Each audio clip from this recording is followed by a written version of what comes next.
This week's episode of Wave Files with Reg West is brought to you by the Fly Kids Only clothing brand. X on the track. Their new line of hip-hop inspired vintage video game tees is available right now. Log on to flykidsonly.net. That's FLYKIDZ only.net for more information. Reg West.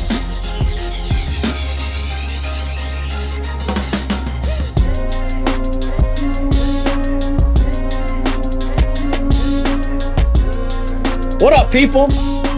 My name is Reg West, and of course, this is Wave Files. Welcome back to another episode.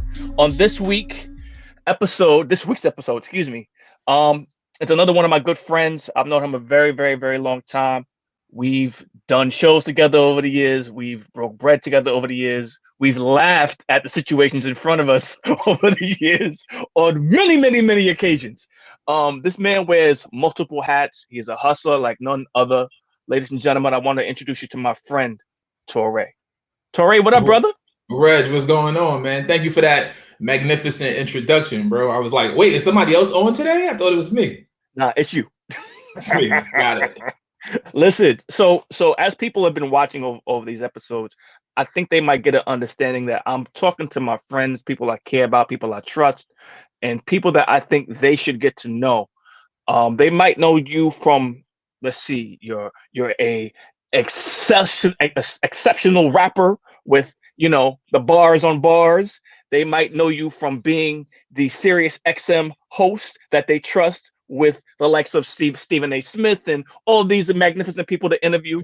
They might know you from being the actor. You know, I recently saw your Christmas film. You're over there, you know, trying to get people to wake up. You knock them out, you gotta wake them back up. Or they might not know that you are on the New York Grammy board. So you are involved with what goes on with, you know, people that get those Grammys. So right. I kind of want to touch on everything today. I know you wear a lot of hats, and I did mention a few other things that we might get into on another episode, but I want to try to touch on all those magnificent things because I think people can learn and grow from the path that you decided to take. Is that cool? Listen, whatever you want, my brother. You know how we do. Absolutely. Let's start with, I feel like this might be your most recent hat, pause, that I know about. You are on now you might have to correct me on your title, but you are on the New York board of the Grammy Association. Is that correct? I am the vice president of the New York chapter of the Recording Academy. Yeah. I'm gonna add a bomb right there. insert bomb here. Yeah. But I wouldn't have even, you know, my transition into the Recording Academy and even being familiarized with it would have happened without you, Reg. I believe I reached out to you and said it was around 2016. I had my album entitled out there. It had charted on Billboard, you know, it was doing well independently. I put out my project independent. And I was like, man, I had like kind of a list of things I wanted to do, and trying to figure out how to get a Grammy nomination was one of them. And so you connected me with somebody who was amazing, who connected me with somebody who was amazing.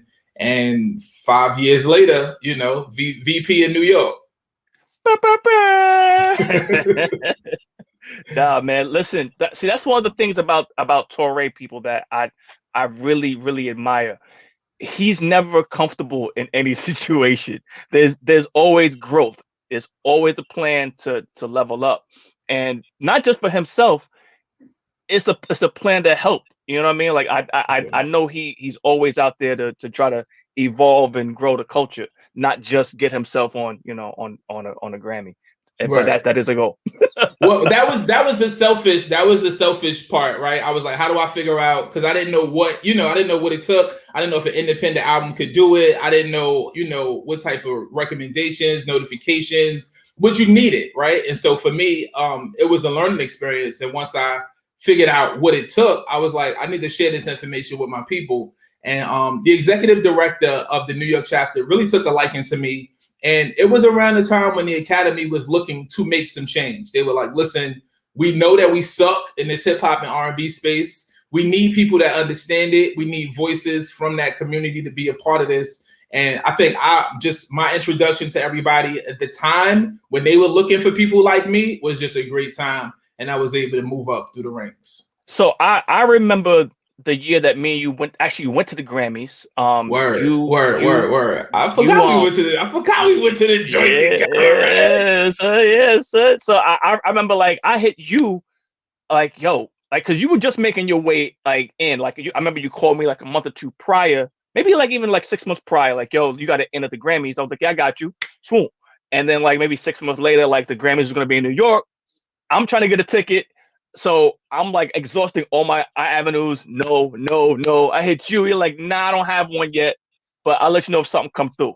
And then like literally like 4 days before, you was like, yo, I got some tickets. You coming? I got some tickets. What's up? I remember. went to the cleaners, got my little suit right. You know what I'm saying? Gotta go to the cleaners. You know what I mean? Good Brooklyn joint on the corner with the plastic. You need that. Gotta have that. And we was in there. Up in the top. We was up in the top, but we was there. Yeah. We was there. I've since made my way into better seats, but yeah, you gotta start somewhere. You know what I mean? Sometimes starting at the bottom is starting at the top. Absolutely. And I remember that year specifically, J and B were there. They were physically in the building, right? And like, didn't they get snubbed for like I think nine awards or something crazy? 8 or 9. Yeah, Jay, like they were sitting in the front too, and Jay didn't get any of those. And brought the kids too. The kids was there. Yeah, Blue was heated after the third one. She was like, "Yo, we gotta go. These people was tripping. We got to be out, man." She was flipping her head. Blue wasn't with it. So I bring that up because you mentioned early in the conversation already that the Grammys know they need to make some changes, and just me being a novice, knowing a little bit about the organization, there's people who have voting power who aren't necessarily in the know anymore. Like they are ex-musicians who are now dentists. They sell they sell real estate. They do other things. They're not in the music, and they're really not in the hip hop music. So that's why sometimes the nominations and the awards go to people that not necessarily the community would embrace. So with someone like yourself in the field now, how do you respond to people currently, like this year's nomination specifically, that feel like certain people are getting overlooked when there are nominations that are being handed out? For sure. Well, let me correct one thing. So the Recording Academy does a really good job at making sure that people stay current. So anybody who is a part of the voting community definitely is an active musician currently participating. And that's why like people say, yo, I got to renew every couple of years. Like that's stupid. It's to make sure that you're not a carpenter. You know what I'm saying? Just because you had a hit in 82, right? But let me pause you. That's only recent though. That wasn't always the case. Of course. Because I remember when I started and getting like the option to do that, there was no like I didn't know a renew. Like so when I got my recent renew, I'm like, renew for what? Right. So yeah, that's more recent. But continue. That's dumb. So like I said, I got into 2016, so I can speak from 2016 on, and that's one of the things that obviously they realized. Listen, as much as we revere some of these people, if they're not currently music makers and these people are not currently peers and music creators, then they shouldn't have a say in this. This is a peer-based voting system, and that's something else that people don't understand. The Grammys, the voting membership of the Grammys are songwriters, recording artists, engineers, people who mix, people who do album artwork, things like that. It's not a bunch of executives. It's not a bunch of suits. The peer-based voting committee are music creators, and that's something that people need to understand. And with that said, if you're a music creator and you have more than 6 credits, that could be 6 albums, that could be 2 albums and 4 features. However you get your 6 credits, you can be a voting member of the Recording Academy. It's really just that simple. So hold on. So are you saying that certain people aren't like involving themselves, and then people, the outside people are getting a, what's the word I want to use? A negative look on how it's being perceived because the people that can vote aren't voting. Is that what you're saying?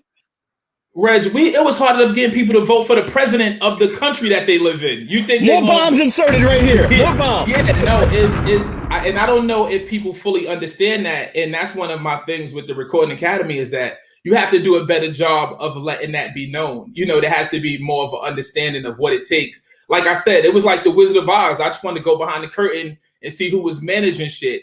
And really, you know, when I found that out, I was like, wow, so I could have been voting all these years. You know, I put out my first debut project that took off in 05. So in 05, I could have, you know, I would have had 6 credits in 05, you know, so I could have been voting for the last, 10 years when I started.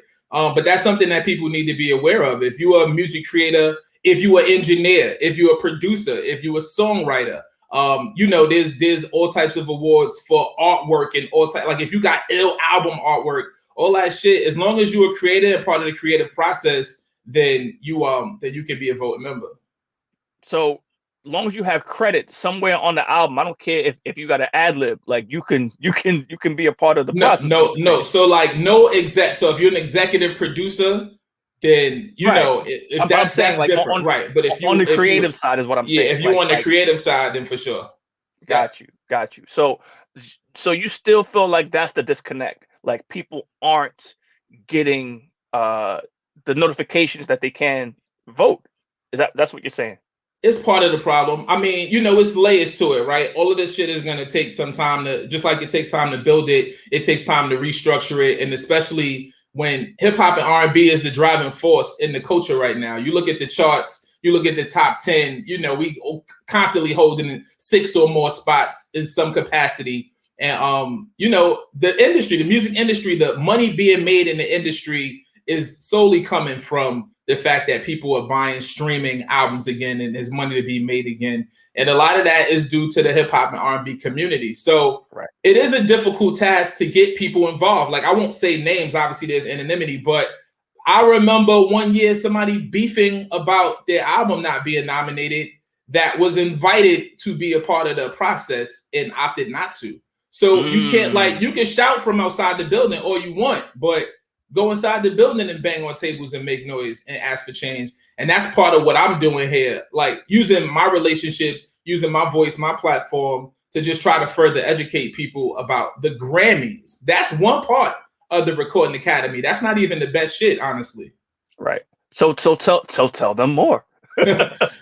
In my opinion, the best part of what the Recording Academy does is music kids. And I'm not sure if this is proper terminology, but it's their giving back. It's the advocacy. It's like the philanthropy part of.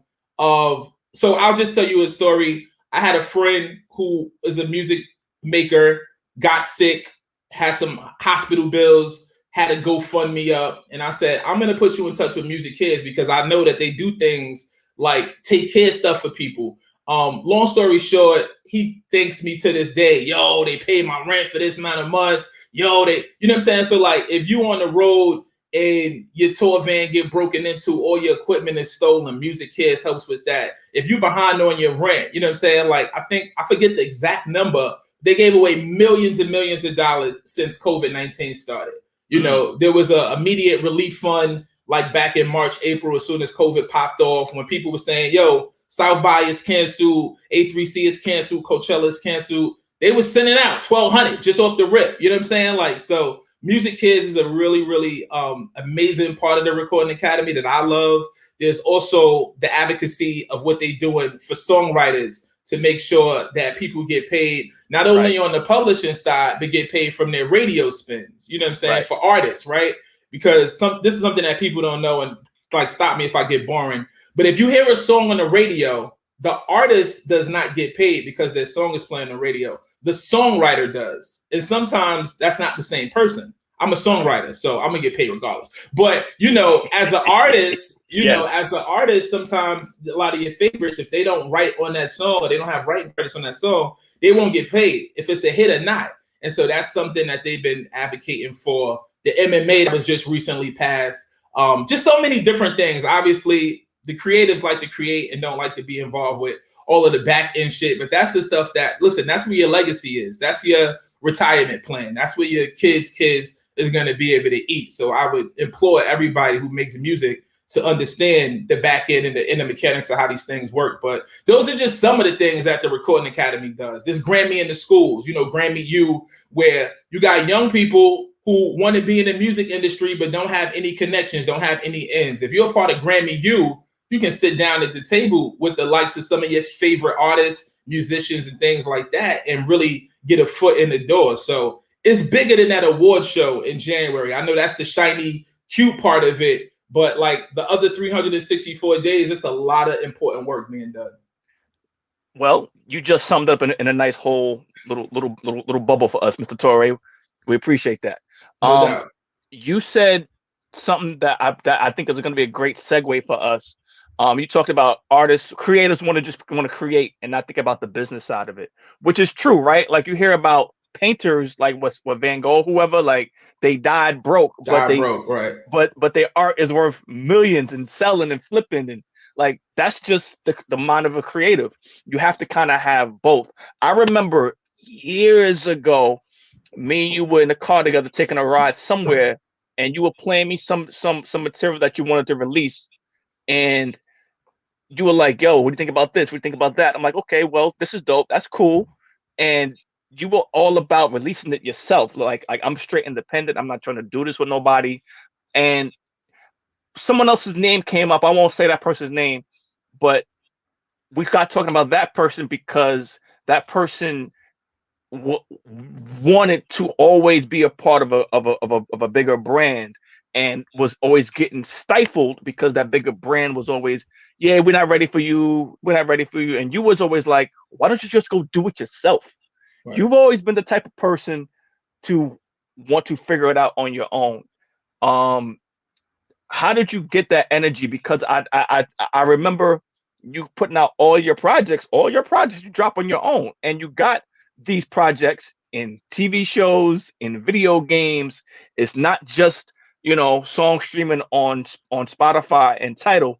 They are making money in a variety of other places. So can you talk about why you decided to stay independent, and is that a consistent goal for you?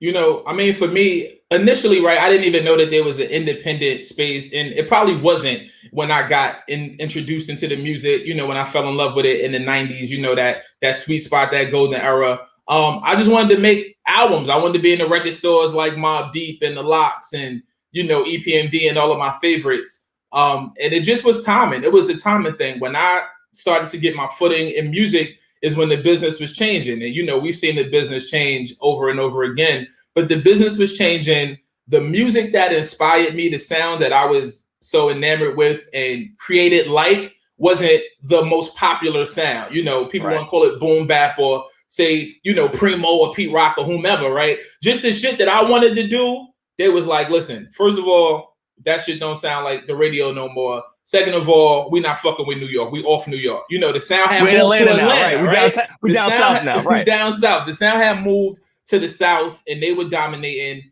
And for me, I just had to learn. I was like, how do I take all of this time, energy, and skill set that I've invested and figure out how to monetize it and figure out how to keep going? And I was introduced to the independent underground scene.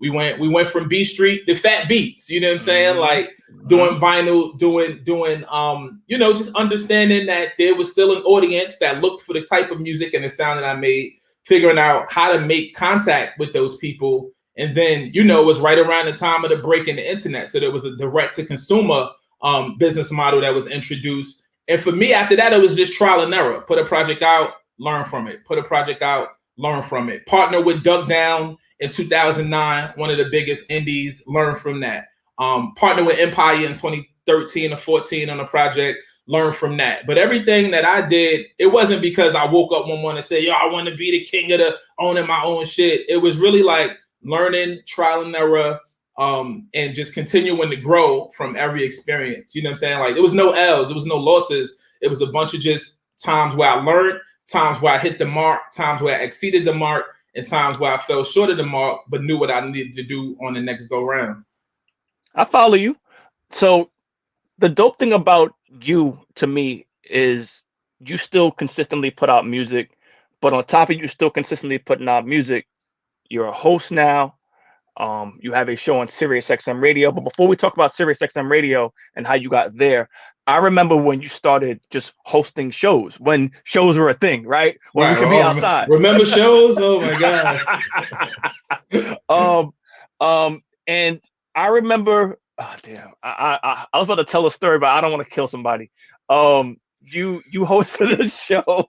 You hosted a show one time and did your thing. Kill him! Nah, son, nah. You know I'm not like that, dog. Come Nah, on, you're dog. not. You're Nah, not. but You're a great anyway, nah, guy. I'm just playing. You were hosting shows, and we talked about this offline, but right now, more than ever, people are a lot more comfortable with people wearing different hats Right. publicly, right? Right. Because even like 3, 4, 5 years ago, if you started hosting shows or like this, let's just take it to a major level, right? Let's say like you're an artist and you had major success and you doing this and you doing that, but then you hosting entertainment television shows. People are like, oh, you fell off. Oh, it's over for Right. you. What are you Right. doing over here? But nowadays, it's a lot more accepted to diversify your funds, so to speak, right? It's a little more accepted to be doing this and doing that and doing that. How has your audience accepted you musically from being the host of shows that you've hosted with me and your Sirius XM slot? It's so weird, man. I feel like I have multiple audiences in one. You know, some Mm. people primarily know me as a recording artist, as an MC, and so they follow along what I'm doing. And you know, like that's the cool thing about having like a Twitter or Instagram is that they become privy to the other things that you're doing. And if they buy into the brand, and I know it's like a word that people use all the time, but if they buy into the brand of what you represent, and mine is just me being me, my authentic self, they'll follow me to the other places that they didn't even know they wanted to go. You know, so like the music fans, some subscribe to Sirius. You know, the Sirius fans, some of them buy albums now. You know, they might all come on my Instagram live and watch me do a live at 5 conversation, or just sit back, play music, and shoot the shit. So there's been like an intermingling of the audiences. I remember talking to one of my homies, and it was really, really funny that him and his girl both were Torae supporters. He knew me. He's an MC. He knew me from the MC space. She knew me from the radio host space. And he was like, yo, that's my man Torae. Like, I got a song with him, blah, blah, blah. She's like, no, he don't make songs. He on SiriusXM. What you talking about?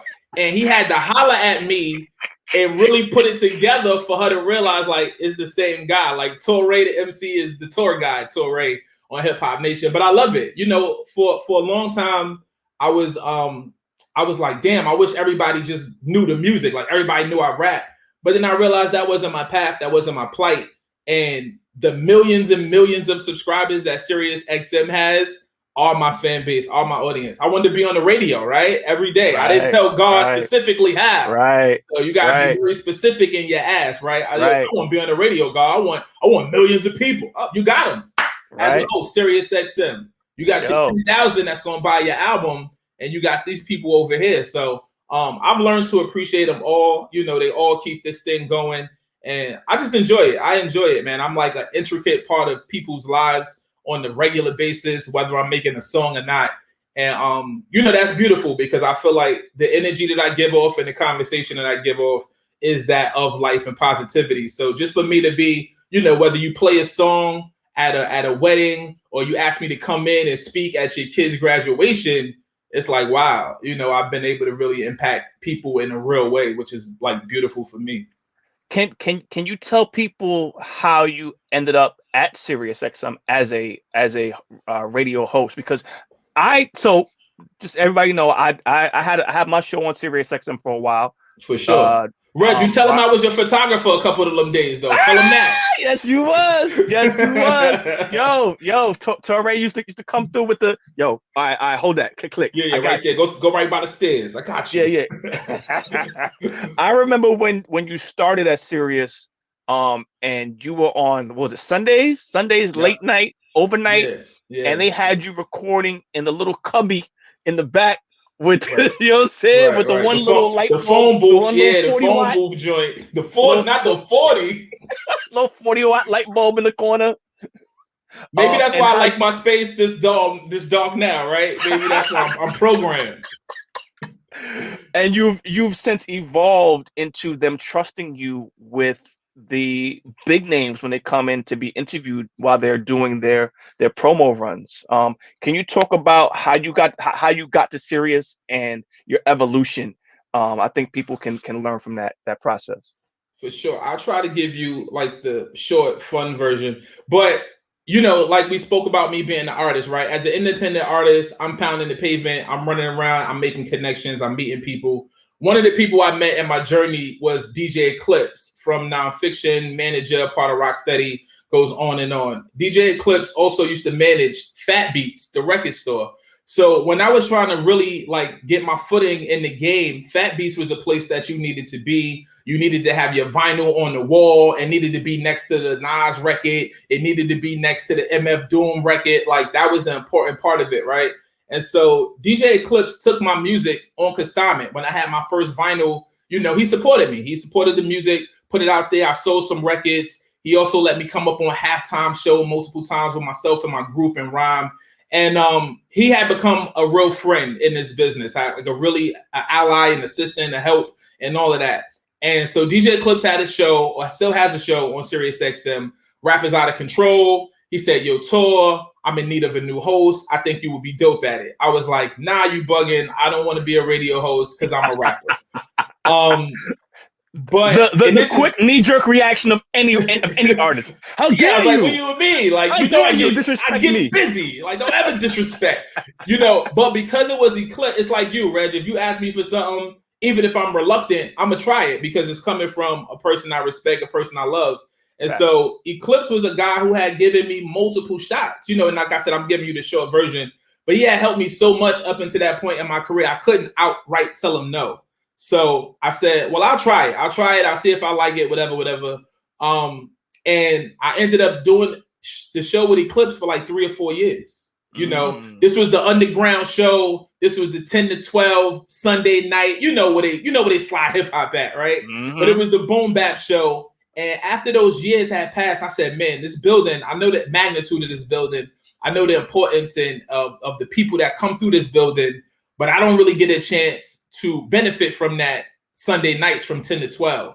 Right. And I had got my footing enough in the radio space and understood it enough that I felt like I could possibly go out on my own and maybe do my own show. And I spoke to the program director at the time, again, you know, Reggie Hawkins, who gave me a shot. He said, all right, we're going to try you Sunday mornings. You know what I mean? So he threw me on Sunday mornings, like 8 a.m. or 10 a.m. or something like that.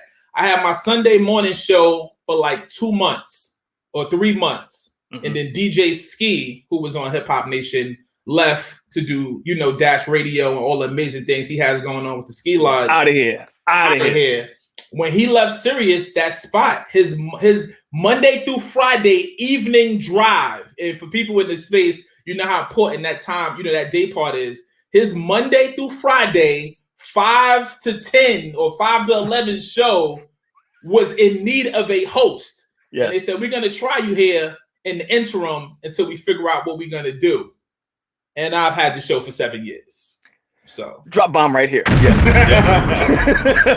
So that's how I got into radio. So it felt like perfect timing, right? It's always God's time, bro. It's always God's time. It's never on our time. I make a million plans. I was supposed to be in LA right now, right? We spoke about this. Yo, I might have to reschedule. But everything happens for a reason, and I don't really question the way God maneuvers it. I just go with the flow, you know, quote unquote, stay ready. You ain't got to get, I stay ready. I stay prepared. I do my due diligence. I go in the gym. I put up my 100 shots, my 1,000 shots. But when my number is called, I'm ready. And so, you know, it was, yes, everything worked out in God's time. And part of the reason why I call the show Wave Files, because things happen in waves, and you was ready for that wave. That's a fact. Big fact. People always ask me, like, when we have these type of conversations, so Tor, what's next? What's next? I really couldn't tell you, because honestly, everything I'm in right now is the bonus. It's the bonus. The way my mind thought was, yo, put out an album, go on tour, sell some records, buy a Benz, buy a house, get a rope. Yo, my thinking was so short-sighted. I've done all of that shit a million times over. You know what I'm saying? So, like, everything now is just new paths being forged. I had no idea I would be doing a lot of the shit that I'm doing, but I've been gearing up for it my whole life, unbeknownst to me. Can you tell people about your I guess I talked about this with a few other my peers on recent interviews, and uh, the importance of being consistent and persistent, because I feel like someone like yourself, you plan, but like you said, it's always God's plan before your plan. How important is it to be consistent and persistent in this business? I think it's everything, right? It goes right along with relationships. Persistence without being being a pest, being a nuisance. There's a fine line, and Right. one of the attributes that I think I've always had was just kind of understanding how to understand people, who you can go a little further with, who you need to pull back on. I'm just a good judge of character like that. Has nothing. It's nothing. That's just something that's innate in me. I have no idea how I got to that place. But it's been beneficial for me in this business, because I remember reaching out to a dude one day, or a dude reaching out to me one day and saying, "Yo, give me your number." And I just text him from my phone. And he was like, "Yo, when you got my math?" I was like, "Oh, we met this and this and that." He's like, "Yo, you never hit me and asked me for nothing?" I was like, "No, like, I'm never gonna overstep on a relationship." Reg, we know friends. We got friends in high places. Facts. We talk about holiday shit. We talk about birthday shit. It's never, yo, do this, plug me with this. If there's a need or opportunity that I feel like could be beneficial, mutually beneficial, maybe, but it's to never like overstep the boundaries of a relationship. So that's one thing that I just like to clarify with persistence. Like, be persistent, stay on your shit, but don't annoy people, because that's going to turn them off. And know how to read between the people that you can talk to 4 times a day as opposed to twice a year. Literally twice a year. Word. The consistent part is, and if there's any knock on my career that I would give myself, is that I don't put out music as consistent as my audience is asking for it. I give them things to hold them over, but I'm not a guy that puts out an album every 12 months. I put out an album every 3 years, what I'm saying, every 4 years, because I only like to talk when the creative is coming through me. I don't want to just talk to hear myself talk. I don't want to just put out a record because I can call Large Professor and get it beat. Like, I like to come to the conversation with something to talk about. And that takes inspiration. For me, that takes traveling. That takes learning some shit. That takes reading some books. That takes doing some meditation, just going deeper, right? And figuring out what's the next way I want to present myself. But yeah, I do stay consistent in other ways. Like, if you call Torae, he's going to show up on time. He's not bringing 200 people with him. He's not coming in reeking of weed. This is no shots. I'm just talking about myself. I just come in, I do the work, I give you exactly what you asked for, and I get the fuck out the way. And people respect that in business, especially coming from a hip hop space, because it's not the quote unquote norm. And so for that, I'm always going to get a call. Like, the way I ended up on Revolt TV was persistent, right? I was at an event. I was at a dinner party for artists. Kevin Lyles was like, you, and you. We went in the back. We sat down and we ate.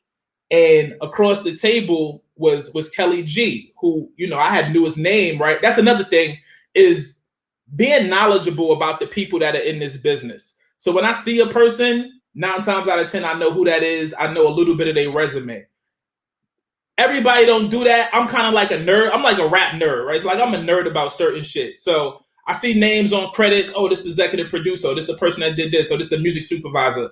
So when either I'm in that person's space, there's something to talk about. You know what I'm saying? Even if it's just fucking blowing smoke, there's something to talk about. I'm aware of what you've done. Oh shit, Kelly G. Damn, I've been trying to get at you since BET. A word? Oh, you know about my BET run? Yeah, nah, I know you DJ. No, a word, shit like that starts the conversation. A month later, I was shooting episodes for Revolt because he was the head over there at that time. It's just shit like that. Like I said, being prepared, and being knowledgeable about this thing you want to be a part of, and doing your due diligence. So I forget the exact way I was going with that, but it's just about the consistency of me always representing Torae as a brand and as a business overall, which opens up opportunities. The Brooklyn Hip Hop Festival hosting, I've been on the biggest stages in the world, either as a performer, as a host. You see me on BT, and everything also snowballs into each other because of the relationships you build, Right. from the acting to the television and movies. Now it's songwriting. You know what I'm saying? For the last 2 years, I just been penning records, and I always knew I could write hit records, right? But now the justification of those hit records ringing off is like, oh yeah, I know I could do it. It was just about the timing. So you said a few things that I was going to get into, but let's My bad. no. See, this is what happens when you interview hosts. They take over. That's what happens. I'm trying to steer the narrative, Reg. Listen, this is what we're gonna talk about, Reg, right here. So you mentioned two important things that I want to dive into.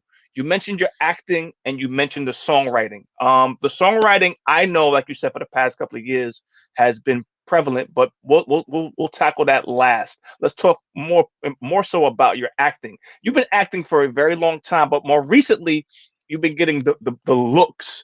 Can you talk about the projects you've been working on more recently, Brother Tor?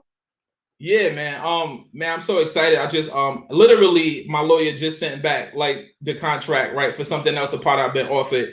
Yeah, but that was something that was always, so when I said God directs and guides my steps, that was something that was always on my list, because the people that I admired, like LL, like Latifah, like Pac, like Cube, like Kid and Play, they went from the music space to the television and film space. And that was something that I always wanted to do. My brother Fonte of Little Brother Foreign Exchange, I mean, he's a brilliant mind. He brought the breaks to me a couple years ago. He was writing on the breaks as initially as a TV movie about the summer of 1990, where these kids who love hip hop started to figure out their way in the business. And Fonte was writing the raps for the lead character, and there was a guy who needed to be Am's nemesis, and he had to have a certain persona. He had to have a certain look. And Fonte, just knowing me, was like, yo, I think my man Torae could pull this off. And I still had to audition, I had to audition, and I was able to book the role. And that's what got me, like, that's what lit the fire, because at that point, I was still trying to, like, consistently, to my standards, put out music, right? And I was like, I need to hit a certain benchmark before I can pivot into television and film. That's what I thought. That was not the truth. All I needed to do was get my ass going, right? So that opportunity lit the fire under me. So I filmed in the breaks. When it turned from a movie into a television show, I worked on a TV show behind the scenes as a lyrics coach, working with a lot of the artists and all of that, always on set. So again, just like being privy and learning different things. From there, I've done 7 commercials, 5 with the Brooklyn Nets. I did a fucking infomercial that people would text me at 2:00 in the morning, like, yo, fam, you selling prostate pills? Most recently. And then another thing that I was never ashamed to do was background work, because, you look at old episodes of A Different World and you see Amari Hardwick, you know what I'm saying? Like, or you look at, like, so sometimes background work is tedious and you like, shit, I don't want to be on set all day for no lines. For $100. Right. But for sometimes, depending on what set you on and what happens in the moment, you can go from sitting in the third row to being, at the podium. You know what I'm saying? So it's just like pick and choosing those times where you want to do that. So I didn't want to, because I came in like strong with, like, my first thing was like SAG card. You know what I'm saying? Right. Name in the credits, big role. I was in the trailer, shit like that. I didn't want to skip the line of the process. And so I went back and I got an acting coach, Wendy McKenzie. I did classes, I did workshops, I did improvs, and I did background shit. Even though some people might look at it as a step back, it was like, no, I want to be on the set. I want to see how this shit works. And I want to do the work that it takes to be good at this, because I respect the craft. And with that said, I've been able to have a bunch of dope roles, man. I'm looking forward to some of the things that we got in the pipeline. Okay, but you did release a film that came out during the Christmas season. Can you tell the people about that role and how that was? Yeah, so I did the After Stole Christmas. Jackie Long starred in it. Shout out to Ray J. Shout out to everybody who was a part of it. I'll tell you the funny story. You want the funny story, Reg, about how that role came to be? Of course. So I got booked to do a Tyler Perry show, a reoccurring role on a Tyler Perry show, right? And they said, yo, we want to offer you this role. We start shooting this day, blah, blah, blah. I had to deny that role because of my writing obligations. I needed to be in LA at the time they were shooting to work on some music, right? Man, I never knew about that, Tor. Okay, go ahead, brother. So I'm in LA. And you know, like again, all these things work out, right? Yeah. But I'm in LA and I can't say too much about what, but one of the people who was a part of that music process also dabbled in television and film. And I was like, because I'm out here and I need to be shooting this Tyler Perry shit. You know what I'm saying? And they was like, yo, why would you not tell me? We could have tried to switch shit around. And I was like, yo, I committed to this already. Once I commit to it, I say I'm going to do it. You know, something comes up, I'm not going to flip-flop on it because that may be what I want to do, because I'm going to stay true to what I told you. Because again, like early in the conversation, right? Show up on time, be a man of your word, move with integrity, move with morality. That's just the cloth I'm cut from. Anyway, yo, when I get an opportunity for something, I'm gonna hold you down because you turned down some Tyler Perry shit.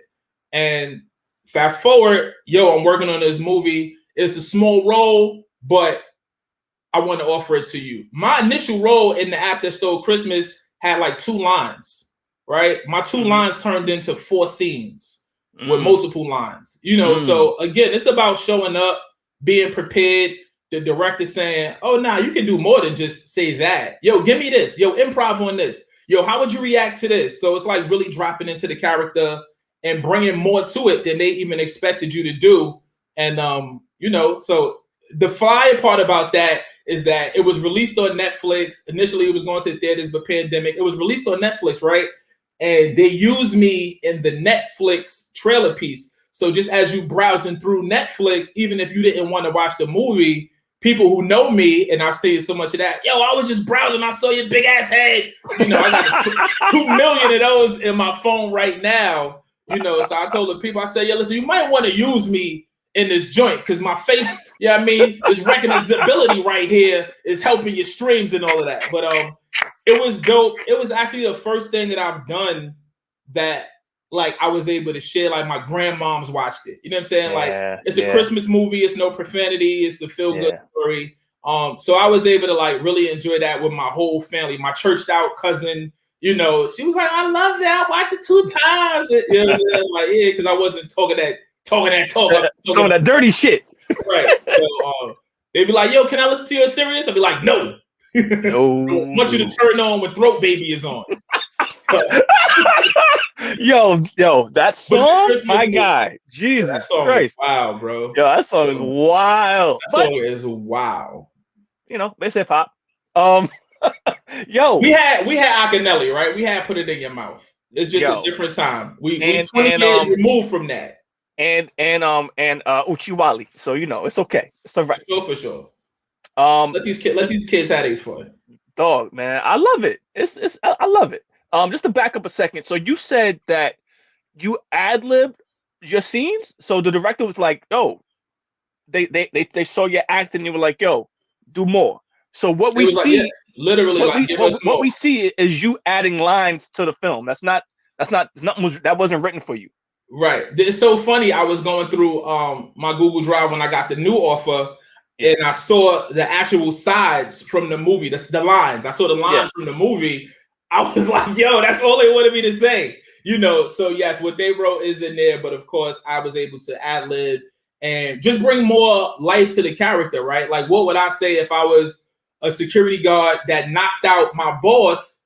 I need this job. I don't need you to be mad at me. Like, I'm going through all the reasons why I need this money. Mr. Rome, please wake up. I got a mortgage. I got a side house. You know, I got the Obama phone. I don't pay a bill on that one, but my regular phone, I got the family pen. Like, you know what I'm saying? Like, I just started going for it, and they just keep going. And, you know, they use what they wanted to use. But again, like I said, that one scene that initially I was supposed to do turned into like 4 scenes in the movie. When Miss Booker's barking on me, that was added in. When me and Jackie got our exchange, that was added in because I showed up. I was like one of the first people on set. I was ready. I was ready. And you know, when the opportunity is presented for you, either you're gonna shine or you're gonna fall, you know, you're gonna fall in the darkness. And so I'll just make sure I shine through.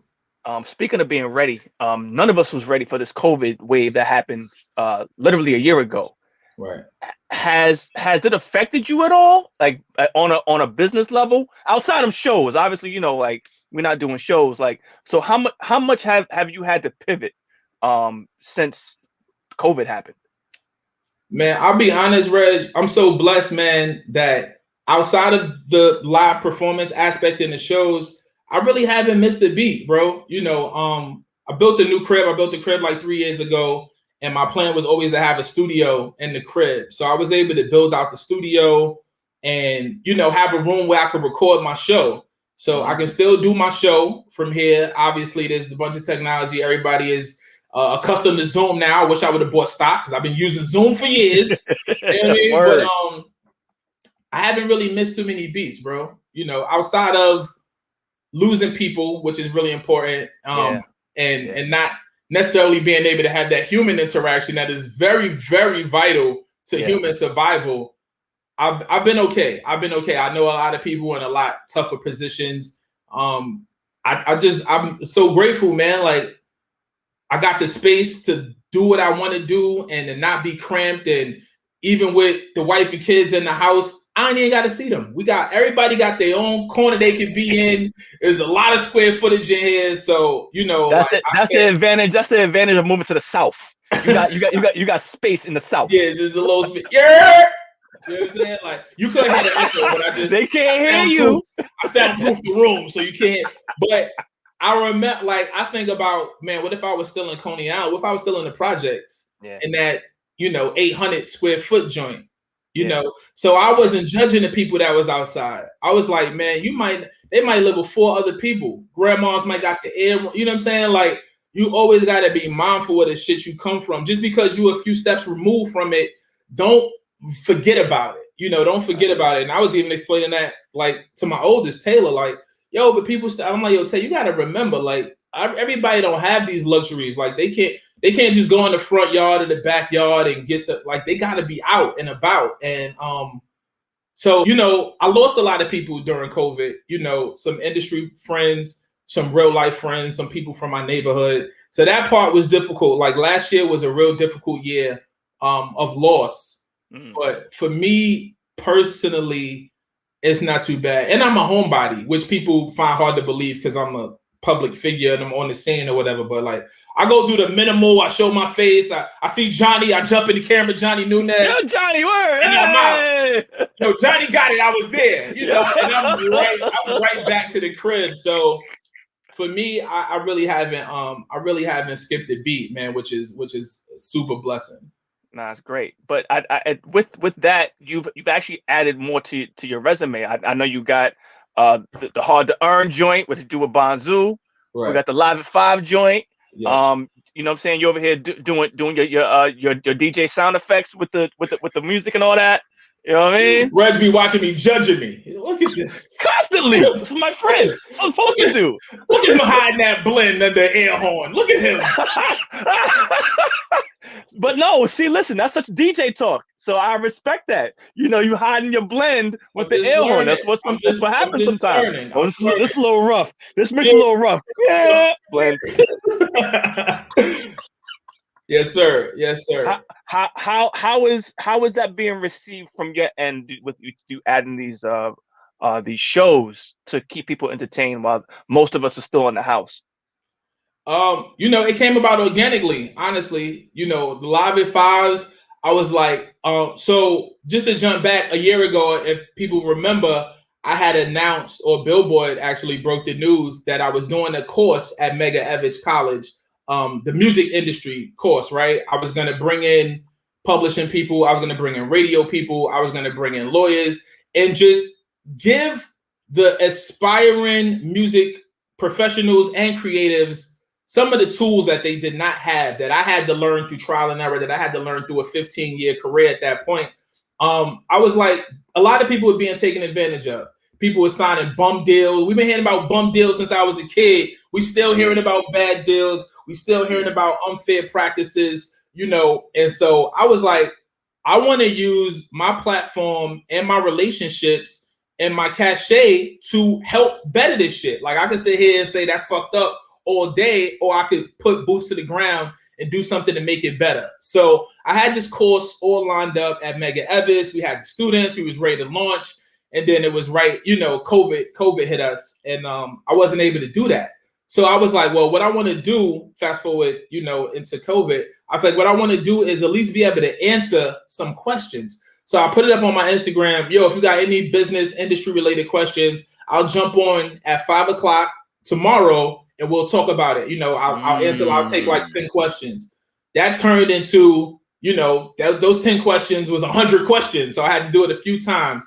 And then I remember Royce the 5'9" was on his live, and he was just talking some real shit. Royce is my guy. And I was like, yo, Royce, I think some people might have missed it when you was on live. It might have been like at a weird hour of the day or whatever. Yeah. I was like, I would love to have you come on my live. And, you know, like I have been familiar with the interviewing, right? I've been doing that for years. So I didn't necessarily want to interview Royce, but I just wanted to have a conversation with him, with my audience, which turned into people tapping in and more of my friends and associates wanting to have conversations, and then me wanting to be able to help bring light to people who already had rollouts happening, that had projects come in but didn't have a way to promote it and talk about it. And it just grew. It grew organically. Same thing with me and Bezo and Hard to Earn. I think maybe one day we jumped on, we was like, yo, we need to talk about this versus. And we jumped on live and just talked about it. And the numbers, like, you know, when we logged out and we saw our in and outs pause, I was like, oh, there's a lot of people. We should do that again. Right. And then again turned into again and again. And when we started this conversation, I was on the phone with B because we just got a partnership. Now we haven't announced yet. Dropping bomb right here too. Yeah, that we haven't announced yet. So we were just working through the logistics of how we want to roll that out and, you know, what we plan to get out of it. But that's something that's been able to grow. I like to do shit with my friends. You know, if there's an opportunity to create content, make history, make a couple dollars with my friends, and I'm all for it. And B is like me, man. So like our shit, it just clicked. That's my dude. I love talking music with him and talking life with him. And Hard to Earn is the next thing that people need to look out for, because that's going. Well, folks, we're going to close that up right here. I'm watching the clock, and Mr. Torae has opportunities that he needs to get to, but you can follow him. I'm gonna take this COVID test. I was trying to be all nice and say you had someplace. I don't have any symptoms, but you know, every once in a while, you want to just make sure your shit is good. I get it. Listen, folks, this is my good friend, Torae. He is an elite individual who's in this business trying to better himself as well as the world. Please follow him on all social media at Torae, Hard to Earn, SiriusXM Radio, all those amazing, wonderful things. People will do a part 2 in season 2, God willing. This is Wave Files. My name is Reg West. We out.